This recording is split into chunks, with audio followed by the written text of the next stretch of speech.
Thanks for downloading a 3CR podcast. 3CR is an independent community radio station based in Melbourne, Australia. We need your financial support to keep going. Go to www.3cr.org.au for more information and to donate online. Now stay tuned for your 3CR podcast. But you also had people that were very fine people on both sides. And the aliens would mind meld and give them the technology. They're bad aliens. So are you surprised the Nazis were influenced by demons? No, if demons are real, I would definitely think they'd be on the side of the Nazis. Yeah. McDonald's is connected to the Clintons. They chop up the bodies and put them into the sausage and hamburgers. People are being cannibalized. Look it up. And I'm watching CNN talk about this as violent white nationalist protests. We have done everything in our power to keep this peaceful, you know? It's Pepe's become kind of a symbol. Welcome to Yeah Nah Pasaran, a show about fascism and its gravediggers. I'm Cam Smith. I'm Andy Fleming.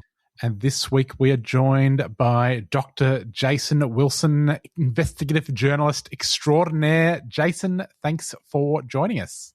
Thanks, as always, for having me on. Now, Dr. Wilson, you have been diving into the private emails of New York social butterfly Jeffrey Epstein.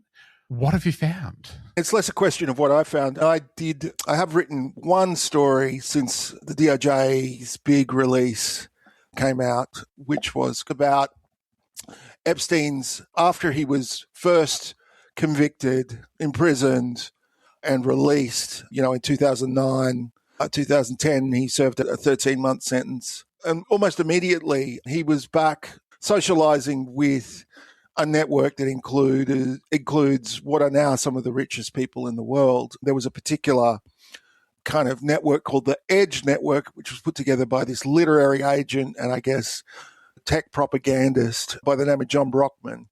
And he would host dinners, these annual dinners, one of which he just boldly called Billionaires Dinner. And guests at those dinners included Epstein alongside the likes of Jeff Bezos, Larry Page and Sergey Brin, the founders of Google, and others. People can check out other details in the story. I guess what the emails revealed was that we knew that Epstein had not only funded the Edge Network, but attended these dinners prior to his trial, conviction, and imprisonment on the state law or the state charges. He was convicted under soliciting an underage prostitute, something like that, which is a pretty troublesome way to frame things, that an underage person can be a prostitute. But anyway, and there were apparently worries that the feds had at that time when they cut him a deal that maybe some of his victims could be liable for prosecution under those charges. That's what Acosta, the Trump first administration Labor Secretary and then the Assistant U.S. Attorney in Florida claimed to have been worried about, claimed to have been one of the reasons that they cut a deal, which was that they didn't want to expose any of his victims to liability. And he says all kinds of things in an interview transcript that's in those documents about how these were the concerns that led him to cut this deal. And make of that what you will. I'd make of one thing. Aren't they the people that would be doing the prosecution? That's the thing, that he was eventually convicted under state law. And the picture Acosta paints, which I suppose can't be, he was under oath, so it can't be totally devoid of truth, was that Epstein's very high-priced lawyers, who included Alan Dershowitz and Ken Starr, who was the special prosecutor who went after Bill Clinton, and, his investigation eventually disclosed his relationship with Monica Lewinsky. They were really staging this sort of all-out assault on the effort to prosecute Epstein, and Acosta claims that it was all that they could do to get him charged under these state laws, and that Epstein's defense team were being very uncompromising, and he was having to try to manage the possibility, which eventually transpired, that Epstein's lawyers would go over his head to Washington, D.C., to the higher-ups in the then Bush administration to get him off the hook. So this was in 2007, 2008. Anyway, at that time, he was imprisoned under state law in the Palm Beach County Jail, a private wing of the Palm Beach County Jail, which he paid for and basically was almost immediately on work release. So really he was just sleeping there and spending the rest of the day on work release at a foundation that he also controlled and set up. So the lightest imaginable jail sentence. You hear about these Scandinavian jails, and it makes them sound like Alcatraz or something. Anyway, he was apparently not rehabilitated, though, as we now know. And what happened with the Edge network was that he had been the principal funder of the Edge network and its largest donor. And in some ways, this whole thing was geared to be a networking opportunity for him. And networking really is what he did above anything else. And it seems from my reporting that not only did he resume attending these events and resume sponsoring these events and was actually coordinating with this Brockman guy while he was still serving his sentence, but Brockman and the organization appear to have taken some pains to conceal the fact of Epstein's ongoing participation in this network and his ongoing presence at events alongside these people who are now number among the wealthiest people in the world. And it appears also that the billionaires' dinner, this annual dinner, was usually timed to coincide as a side event, so to speak, of the annual TED conference, which during the period I reported on, it had been held in Long Beach, California for a really long time at a large conference venue there, and it moved to Vancouver. And I found pretty good evidence that he had attended these billionaires' dinners, certainly as late as 2014, and perhaps as late as 2016. There's also signs in what I found that Brockman and Epstein were very aware as time went on of his increasingly toxic reputation. There was a kind of a turning point where a number of his victims, including Virginia Giuffre, filed a lawsuit in New York in 2015, which brought the whole thing to the surface again, really created serious reputational difficulties for Epstein. And it was increasingly evident to both of them that this was beginning to be a problem for people who were concerned about their own reputation. And there were some people who were just clearly disgusted by this guy and what he'd done and had been reminded of it. And so it was increasingly difficult for him to attend some of the, masterclass type events that they were having. But it seems like he was able to attend the dinners right until the end. The other thing that really struck me as I was going back over the public record in putting that story together, because some of this stuff is a long time ago now and our memories are somewhat foreshortened, it seems to me. There seems to be, I've seen some stories reported in the last few weeks that have already been reported at some point in the past. And it's not bad to be reminded of this stuff. But one thing that did strike me is that his initial conviction, a lot of people have been able to get away with saying that they just weren't aware of what he'd done or weren't aware of the severity of his offending or had some kind of false impression of the nature of that offending.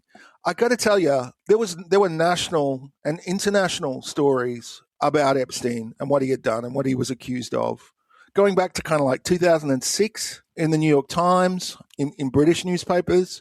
And Prince Andrew's involvement came to light very early as well, as did Epstein's ties to Peter Mandelson. And there were a lot of, and definitely in Florida, the Miami Herald was publishing front page stories for like over a decade before Epstein died. And so it's really hard to take seriously the idea that any of the people who continued to associate with him weren't aware of what he'd been up to and what he was accused of. And clearly that just wasn't a problem for a lot of people. And partly because they went to pains to obscure the fact that he was attending these events. Right. And look, I found that had happened with one kind of network. But we've seen with Peter Mandelson, with, what do we have to call him now? Andrew Mountbatten Windsor, with the former Prince Andrew, with all kinds of people, with Howard Lutnick, the Secretary of Commerce in the Trump administration. People just blatantly dissembling about the extent of their relationship with him and being able to get away with that for a really long time, and others dissembling on their behalf. I think I read a pretty good article on Novara Media this morning, just pointing out the extent to which Britain's political media ran defense effectively for Peter Mandelson for such a long time. Because, yes, these new documents really mean it's unavoidable. You just simply have to acknowledge that he and Jeffrey Epstein were very good friends, that it appears that Epstein paid Mandelson large sums of money, that Mandelson was leaking valuable information to Epstein. And of course, that's allegations that the police are currently investigating, it reportedly. There are some emails where it reads like if it may be that Epstein is procuring people for him to have sex with. It seems that way. Some of the emails read that way. That's what they may be saying. I don't know if you saw it this morning, but a UN panel this morning has, or actually it might have been yesterday or late yesterday, a UN panel of experts have said that Epstein's network may constitute a global criminal enterprise that carried out acts meeting the legal threshold of crimes against humanity.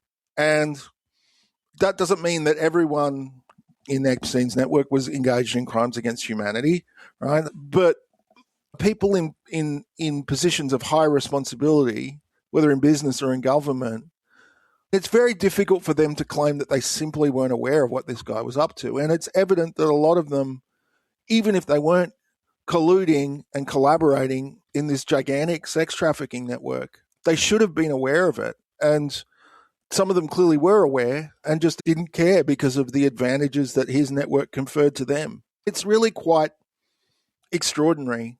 And I know that it's a saturation media topic at the moment, but it's this story of elite corruption has caught on in a way that earlier things like the Panama Papers really didn't. The Panama Papers was a story that, the records of corporate registrars in Panama and other tax havens were leaked, and they disclosed the fact that members of an overlapping global elite had gigantic sums of money offshore in order to avoid tax and in order to transact in ways that weren't transparent, and whether in order to hide money or to hide business enterprises. And that did get reported out and it was a big story, but it faded away. This story of corruption seems to be sticking around, and it may well yet still bring down Keir Starmer, if not his government. It may end up with a former prince of the realm in the United Kingdom on trial. It has torn through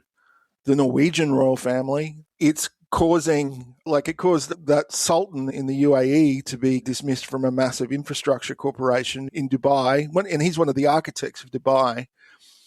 It doesn't yet seem to be having much of an effect in the United States, or not a visible effect, but I think that it's very obvious that Donald Trump had a very close relationship with Jeffrey Epstein for a very long time. He has resisted being transparent about that relationship, and he resisted the release of these kind of documents. Some members of his cabinet, like Howard Lutnick, are very much implicated here.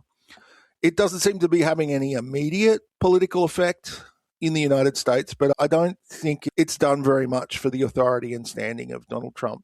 Jason, people like you and me, I don't know what you want to call us, woke scolds, the fact-checking class, that sort of person, have been banging on for half a decade now that the concept of this elite cabal of pedophiles, as laid out in the QAnon conspiracy theory, for example, is an absurdity. And then we discover that not only is there an elite cabal of pedophiles, which is not that absurd, but that conspiracy theory was started on websites that Jeffrey Epstein was talking to the owners of. Yeah. It seems quite a bit. Yeah, it's interesting, isn't it? Look, mea culpa. There is a global cabal of elite pedophiles. I think it is interesting, isn't it, that he had contact with the founder of 4chan, right?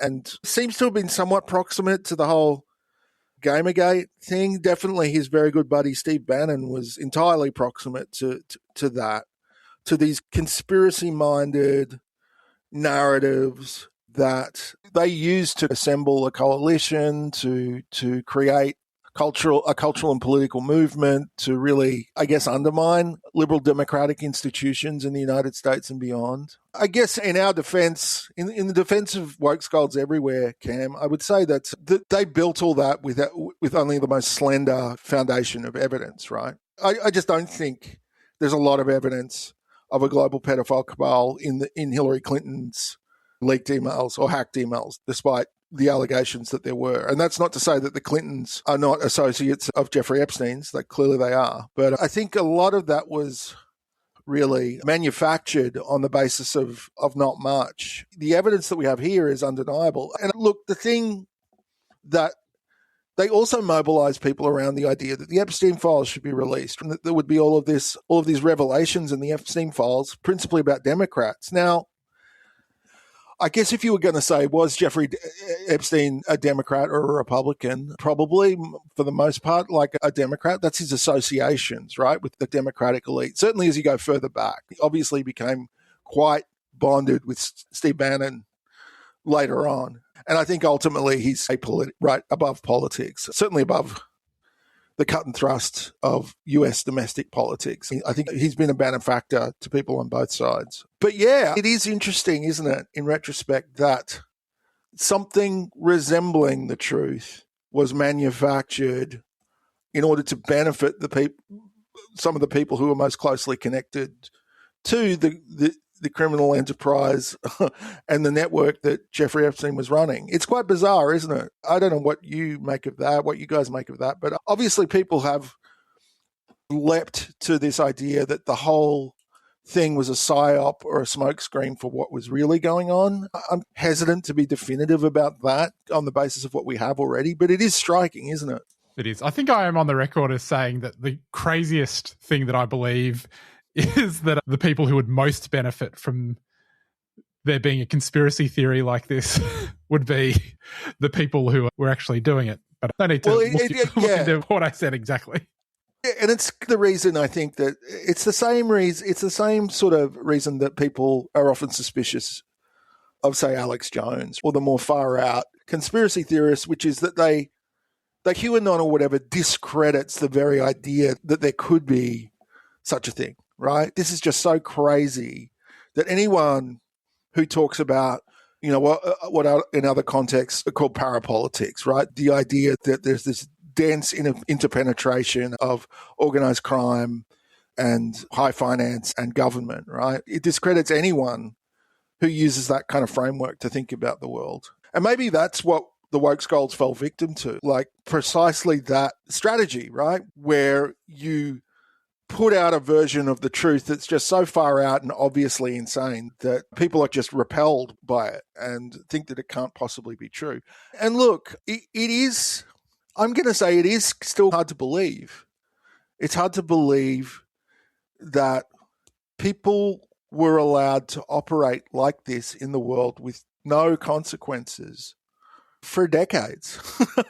It is hard to believe. It is staggering in its implications. And one of the big questions I have is that were it not that wealth and wealth inequality became so dramatic in the last 3 or 4 decades, if wealth inequality was not so dramatic, if the wealthiest people in the world did not have such staggering multiples of the resources of the poorest people, but even the median people in the world, would this have been able to take place? Would they have been able to ride roughshod over the law? Would they have been able to pay for the army of lawyers that they needed to in order to evade consequences or even scrutiny? Would it be that all of their pals were in control of strategic, whether like legal institutions or media institutions that might have held them to account? That's got to be one factor, right? And also, I think I got to say, I don't know if you've been reading the stories on Dropsite, but Epstein embodies, to some extent, the corruption that surrounds the US's relationship with several countries, including the UK, but also including Israel, right? It seems to me like this effort to portray him as some Russian intelligence asset. Look, if he's a Russian intelligence asset, that just means he's gone plural. He's engaged with multiple intelligence agencies. Certainly he and Ehud Barak both tried really hard to get meetings with Vladimir Putin. But there's no evidence that they actually did get a meeting with Vladimir Putin, for one thing. There's lots and lots of evidence that Epstein was incredibly well connected to highly placed peoples in the governments of the United Kingdom and Israel and a couple of European countries to boot. So, Yeah, and he was something of an arms dealer as well. And the drop sites reporting suggests that maybe he had something to do with Iran-Contra. Like, it's nuts. It's beyond anything. It's too sophisticated of a structure and a tale for someone like Alex Jones to dream up. It's just too... And I think we're going to be unraveling those complications for a really long time if the shortened attention span of the media and its consumers doesn't move on. But I have this feeling with this one, people are going to want to know more about it for quite a while. You are listening to Yeah Nah Pass Around on 3CR, 8:55 a.m, 3CR Digital on your DAB radio or 3cr.org.au on the World Wide Web. We are currently talking to Jason Wilson about Jeffrey Epstein. If you want to keep radio like this going, you can go to 3cr.org.au/subscribe and sign up to help the station. All right, here is Jason. Jason, I also wonder what you make of the other people who were drawn to Epstein's circles, including one relatively well-known and retired linguist who appears to have benefited from some small donation, but whose subsequent exposure of there being a more intimate or closer relationship than had previously been understood has taken some of the shine off this person. Yeah, so we're talking about Noam Chomsky. We're talking about Uncle Noam. So I have actually thought about this one a little, and it's hard to think about it because I think he's someone who a lot of people on the left have had enormous respect for a really long time. And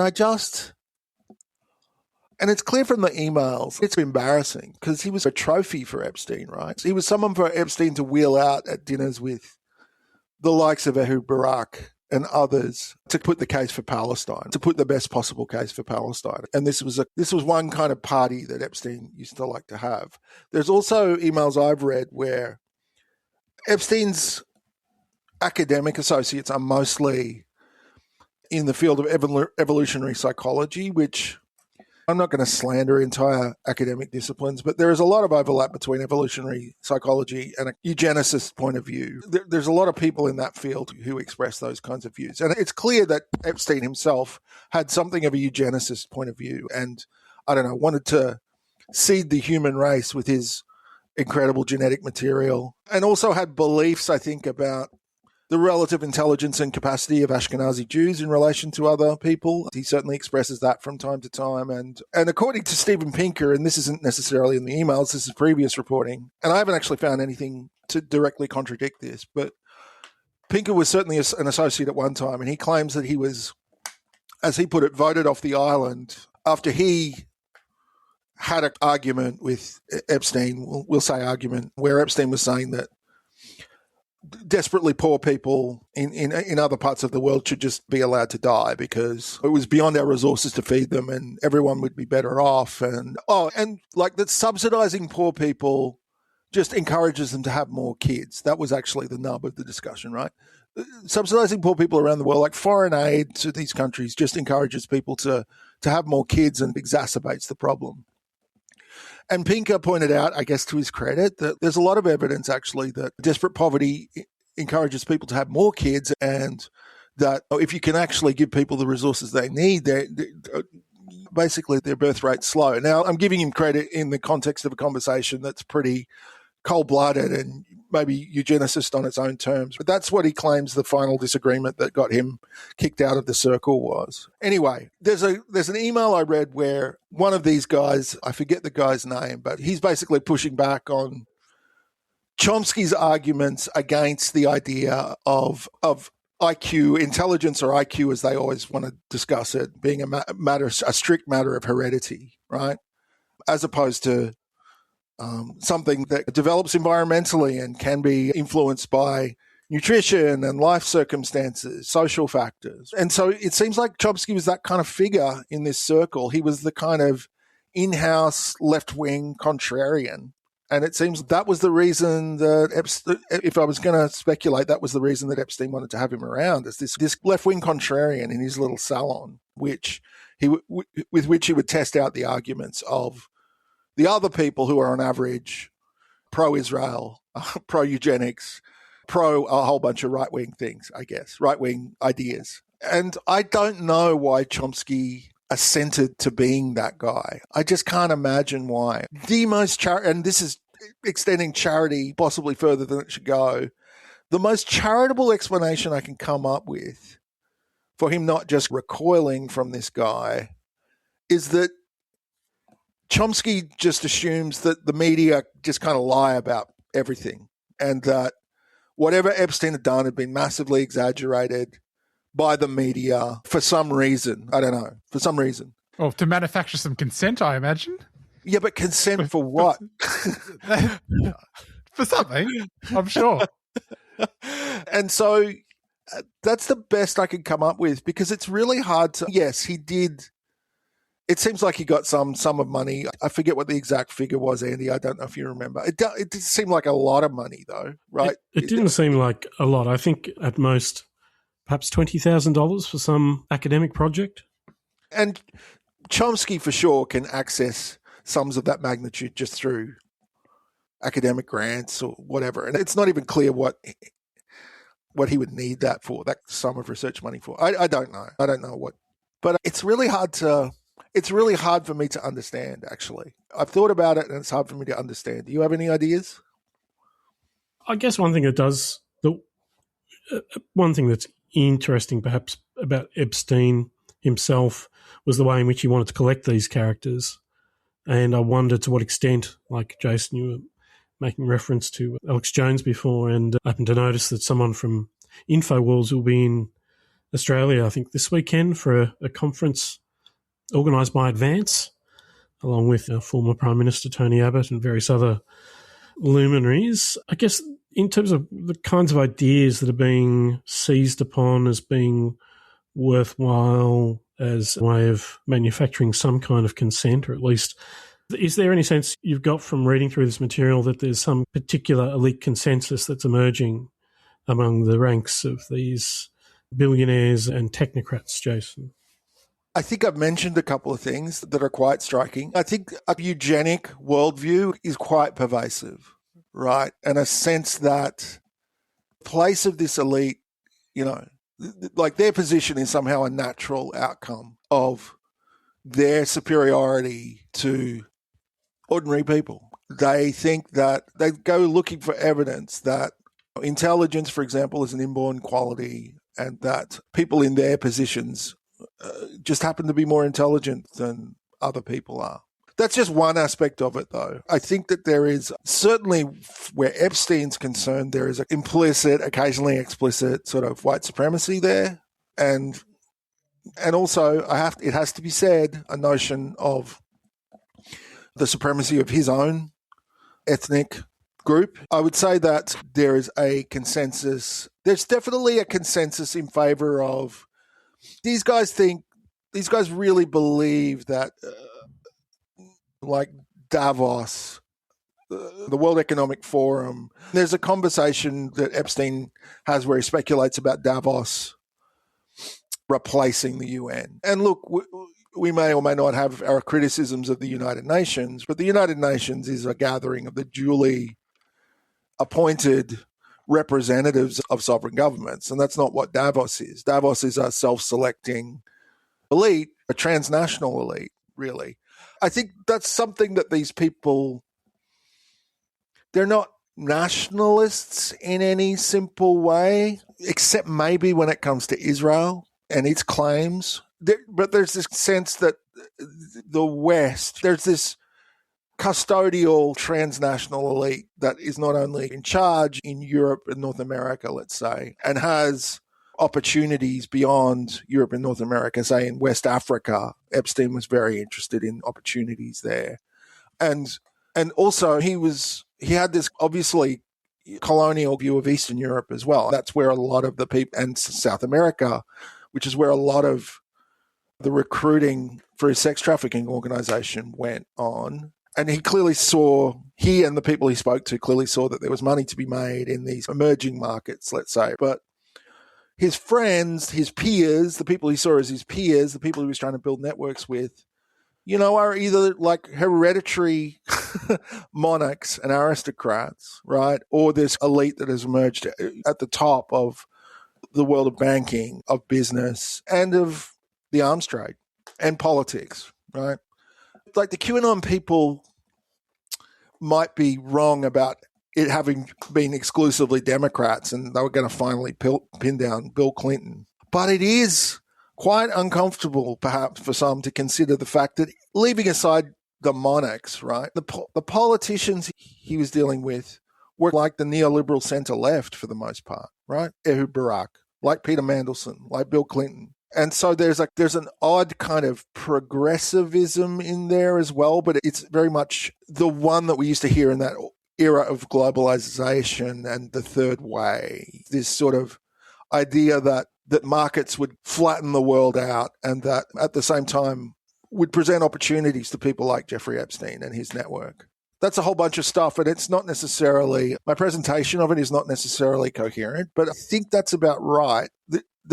There's this supreme self-confidence in this self-selected elite that he assembled into this network, which was, forward-looking.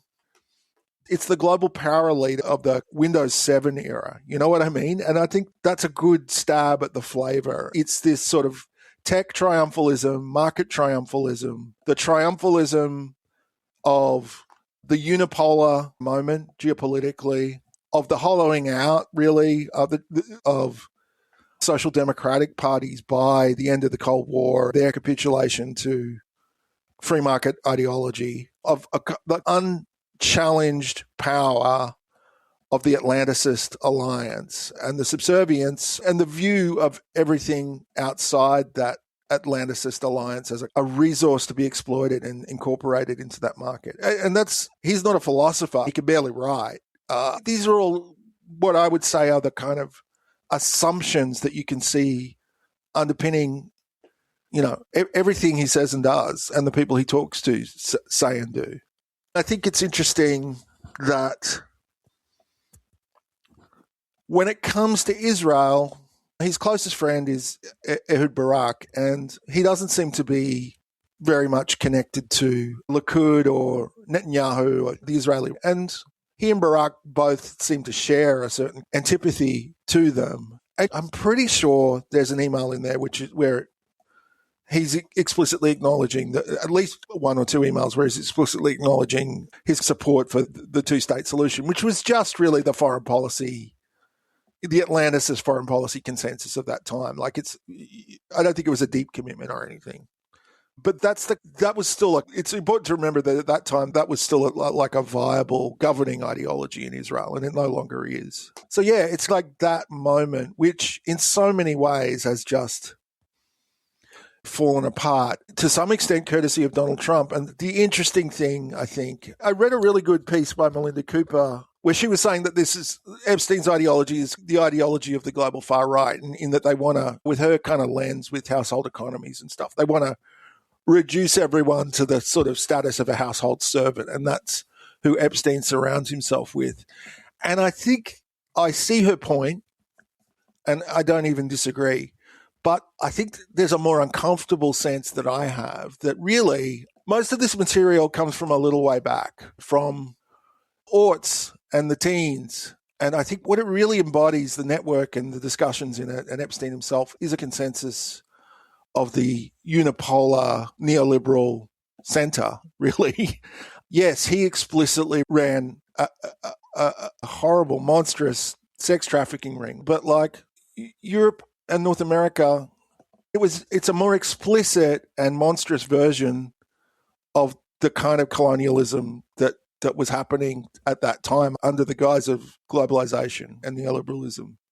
I don't know. And that's been brought undone, including by people like Donald Trump, by right-wing populism.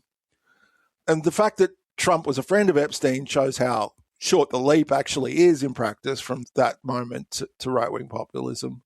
But it is interesting that a lot of the later conversations we have access to are conversations between Epstein and Steve Bannon.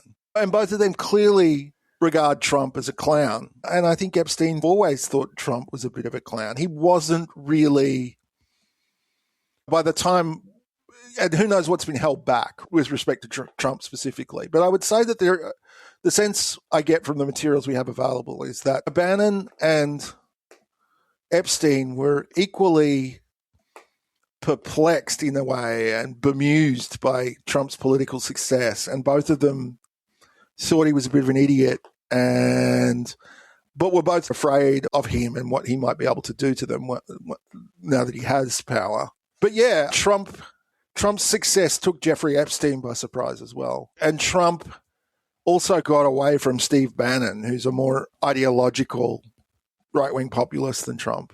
And so that's interesting too. But yeah, I think that he's just a raw and concentrated version of the world that kind of led us to Donald Trump. I think that's what he believes. I don't think he had many interesting thoughts. He just operated in a world where a whole lot of assumptions, he took a whole lot of things for granted about the way that the world operated, let's say around 2010. Jason, I think we're going to have to leave it there on, again, a very cheery note. If people want to find more of your work, you are on The Guardian. Yeah. People can find you on Blue Sky, jasonaw.bsky.social. Yep. Andy, it is subscriber month here at 3CR. If people want to subscribe, they can go to 3cr.org.au/subscribe. Yes, please do. Help us stay on the air, along with many other great programs. And we will be back next week. See you then. Bye-bye. Keffiyehs are Palestinian scarves, and they're a symbol of support for justice for the Palestinian people.